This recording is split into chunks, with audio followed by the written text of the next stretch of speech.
கொஞ்சம் நாம யோசித்து பார்த்தோம் என்று சொன்னால், மறந்தன அப்படிங்கிற வகையில் யாரையாவது திட்டுற நேரத்தில் கூட மரக்கட்டை அப்படின்னு சொல்லி நம்ம என்ன செய்வோம், திட்டுவோம். ஆனால் அந்த மரத்தை நாம் கொஞ்சம் யோசித்து பார்த்தோம் என்று சொன்னால் எல்லா வகையிலும் அது பயன் தரக்கூடியதாக இருக்கிறது.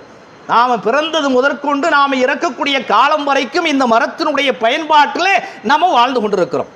உதாரணமாக நாம் சொல்வது என்று சொன்னால், நாம் பிறந்த உடனே, இன்றைக்கு வேறு வகையாக ஆகிவிட்டது ஒரு காலகட்டத்தினாலே, நாம் பிறந்த உடனே நமக்கு தொட்டில் கட்டுவாங்களா இல்லையா, அப்போ அந்த தொட்டில் வடிவத்தில் நமக்கு என்ன செய்கிறது, அந்த மரம் நமக்கு உதவுகிறது.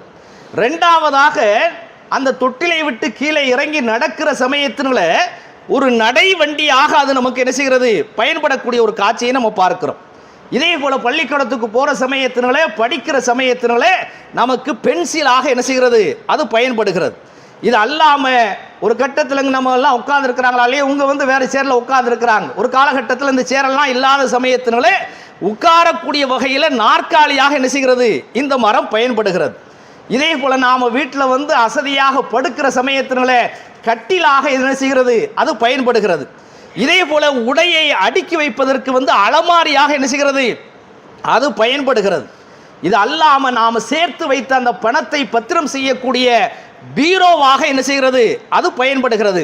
இன்னும் கொஞ்சம் யோசித்து பார்த்தோம் என்று சொன்னால், நாம மௌத்தா போனா கூட, இன்றைய காலகட்டத்தில் ஸ்டீலுங்கிற வகையில் வந்துருச்சு, ஒரு கட்டத்தினால நாம மூத்தா போனால் கூட நம்மையுடைய அந்த ஜனாசாவை தூக்கி செல்லக்கூடிய சந்தூக்கு பெட்டியாக எது திகழ்கிறது என்று சொன்னால், இந்த மரம்தான் திகழ்கிறது என்கிற விஷயத்தை நாம் எண்ணி பார்க்க கடமைப்பட்டிருக்கிறோம்.